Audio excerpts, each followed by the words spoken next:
मेरा नाम किरण है और मैं देवास जिले में रहती हूँ। देवास जिले के भोरासा गांव में। ठीक, मध्य प्रदेश। मेरा नाम अख्तर भी है। अख्तर भी, आप कहाँ से हैं? जिला उज्जैन।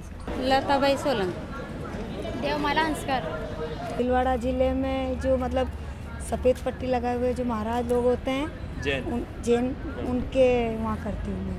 अच्छा, आप मेला का काम करते हैं? मेला का काम। मेरे मायके में तो ये काम नहीं था, लेकिन यहाँ आके करना पड़ता। लोगों ने शादियों के जायदाद में किसी को चाबी देते, किसी को प्रॉपर्टी देते, लेकिन हमारे को ये दिया हमारे वाल्मीकि समुदाय को कि हमारे सास ससुर ने कहा कि आपको मेला ढोने का काम करना पड़ा। ये अपनी जागीर है, इसमें दूसरा कोई हाथ नहीं लगा। अगर काम नहीं करोगे तो गांव वाले अपन को दबाव देंगे, गांव से बाहर निकाल देंगे, अपन जाएंगे कहाँ, भूखे मरेंगे, अपन को परिवार को क्या खिलाएंगे। पहले भी मैं पढ़ी हुई थी 8वीं या 10वीं तक के, मैं वहाँ से पढ़ के ही, और यहाँ आने के मेरे को बहुत बुरा लगता था क्योंकि ये काम लेडीज ही करती है, यहाँ की आदमी नहीं करता। मेरा नाम आसिफ शेख है, मैं कन्वेनर हूँ राष्ट्रीय गरिमा अभियान का। और राष्ट्रीय गरिमा अभियान है एक अभियान जो इस देश में मेला ढोने के प्रथा की पूर्ण समाप्ति के लिए संघर्ष कर रहा है। और आज तक समाज में ऐसा माना जा रहा है कि ये प्रथा तो बंद हो गई है, लेकिन हम लोगों ने इसी बात को सामने लाने के लिए कि ये प्रथा जारी है और काफ़ी लोग इस प्रथा के वजह से शोषण के शिकार हो रहे हैं। हम लोग 18 राज्यों के 200 जिलों में घूमे हैं और हर जिले में हमको मेला ढोने की प्रथा मिली है।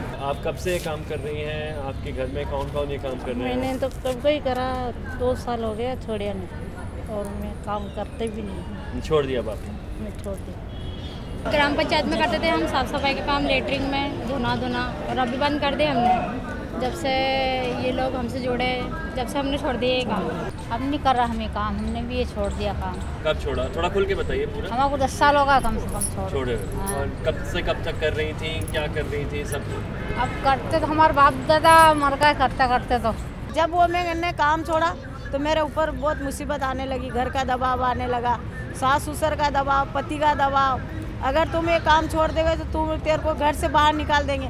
मैं वो ठीक है, कोई बात नहीं, मुझे घर से बाहर निकाल दोगे तो भी मुझे मंजूर है, पर लेकिन मैं ये काम नहीं करूँगा। हमने ये काम 2000 के पहले ये गरिमा अभियान वाला है, करीबन 2 साल तक ये हमारे यहाँ चक्कर काटते रहे। हमने ये काम उनको बहुत परेशान हो गए, उन्होंने कानून का बताया, सब दूर से वो बताया, तब हमने 21 फरवरी 2002 को ये काम पूरी तरह बंद कर दिया। सेंसस की जब रिपोर्ट आई तब एक बड़ा खुलासा हुआ कि देश में 26 लाख ड्राई टॉयलेट अभी भी है, 26 लाख से ज़्यादा ड्राई टॉयलेट है। उन्होंने कहा है कि 4 लाख से ज़्यादा ऐसे शौचालय हैं जहां पशुओं द्वारा मल उठाने का काम किया जाता है, लेकिन हमारे हिसाब से वो संभव नहीं हो सकता है कि पशु इतने ट्रेंड हो कि वो जाके वहाँ पे सफाई का काम करें रेगुलर बेसिस पे, यह मुश्किल है। दूसरा, रेलवे एक बहुत बड़ा विभाग है जहाँ पे लाखों लोग इस काम में अभी भी लगे हुए हैं, लेकिन रेलवे मंत्रालय लगातार मना कर रहा है। तो इनको इरेडिकेट करना भी रेलवे की जिम्मेदारी है, सरकार की जिम्मेदारी है। वो 1993 का कानून बना था कि मेला ढोना और ढुलवाना दोनों ही गैर कानूनी, लेकिन हम तो कह रहे हैं कि हम कानून के तहत काम कर रहे हैं, हमको गैर कानून नहीं कर रहे हैं। तो वो काम बंद करा तो हमारे बच्चों की छात्रवृत्ति बंद कर दी। 10 साल से छोड़ दिया हमने ये काम, पर हमारे कब्रिस्तान में भी छुआछूत होती है, हमारे स्कूलों में बच्चों को सबसे पीछे बिठाते हैं और मदरसों में सबसे पीछे बिठाते हैं बच्चों को, और खाना देते हैं तो घर से बर्तन मंगाते हैं, देते नहीं है बर्तन। जो गाँव में रहता है, कुआं है, हैंडपम्प है, वहाँ से पानी भी नहीं भरने देते। मेरे बच्चे पढ़ने जाते हैं तो उसकी सेवाचीत करते हैं, पानी भरने जाते हैं तो उसकी सेवाचीत करते हैं, स्कूल में जाता है तो उसकी भी सेवाचीत करते हैं, और कोई होदा लेने जाता है तो उसकी भी सेवाचीत करते हैं। बच्चे आगे नहीं बढ़ता है। असल में जो भी मेला उठाने का काम करता है वो सिर्फ कास्ट के वजह से वो शोषित नहीं हो रहा है, वो वर्ग के वजह से भी हो रहा है, जाति की वजह से भी हो रहा है और जेंडर की वजह से भी हो रहा है। असल में जो महिलाएं ये काम करती है वो घर में भी अनटचेबल है, क्योंकि एक दलित होना मतलब कि आप सोसाइटी में अनटचेबल हो, लेकिन जब एक औरत मेला उठाने का काम करती है वो घर के अंदर भी अनटचेबिलिटी झेलती है। लोग तो सुबह से उठ के मंदिर मस्जिद में जाते हैं, लेकिन वाल्मीकि महिलाएं उठ के सुबह से मेला ढोने में सिर देना पड़ता था। और मैं मेरा ही बता रही हूँ कि इसमें ही मेरा 7 महीने का बच्चा वो हो गया था, और उसके बाद से अभी तक ऑपरेशन से नहीं, बहुत सारे उससे लग गए हम लोग। और इसमें महिलाएं इतनी सारी है जो किसी नशे के आदी हो जाती है, ये काम करती हैं तो पाउच गुटखा मुंह में रहता है और चर्म रोग हो जाता है और राख वाक पटकते हैं, तो इसी ठंड के टाइम में बहुत सारा इन्फेक्शन हो जाता है, और वो भी इन महिलाओं को भुगतना पड़ता है। देश के कोने कोने में प्रथा जारी है, लेकिन सरकार लगातार, जो राज्य सरकारें वो मना कर रही है कि हमारे राज्यों में ये प्रथा खत्म हो गई है। तो वही बात को सामने लाने के लिए ये यात्रा हम लोगों ने निकाली।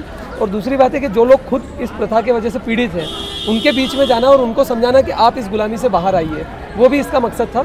और हम लोग काफ़ी हद तक सफल हुए। 3000 से ज़्यादा औरतों ने यात्रा के दौरान इस गुलामी से मुक्ति पाई है। हमारा यही उद्देश्य है कि सरकार सुने या नहीं सुने, पर लेकिन हमारे को मान सम्मान के लिए, हमारे गरिमा के लिए हमको सारी बहनों को एक संघर्ष में आना पड़ेगा, इकट्ठे हमको संघर्ष करना पड़ेगा। हम एकजुट पे आके हम मंच पे बोलेंगे तो हमारी क्यों सरकार नहीं सुनेगी? सर हम कहाँ तलक के एक दूसरे के गुलाम बन के कहाँ तलक से एक दूसरे का मल हम क्यों उठाए? तो हमको बड़ा गर्व होता है कि हम वाल्मीकि समुदाय हैं और वाल्मीकि हैं, हम क्यों छुपाए? पहले हमें नाम कोई अच्छी पोस्ट पे हो जाता था लेडीज या जेंट्स तो वो बड़ा हट के रहते थे, उस गांव में किराए का मकान नहीं मिलता था, वो बड़ा दबा के रहते थे जात को। आज गर्व के साथ हम कह रहे हैं कि हम वाल्मीकि समुदाय है और हमारा जो ये मेला ढोने का यात्रा ये पूरी तरह आज जैसे पोलियो अपने देश से खत्म हुआ ऐसे इसको भी पूरे देश से खत्म करना है। तो जब भी हम मानेंगे कि हमारा मिशन सफल रहा है।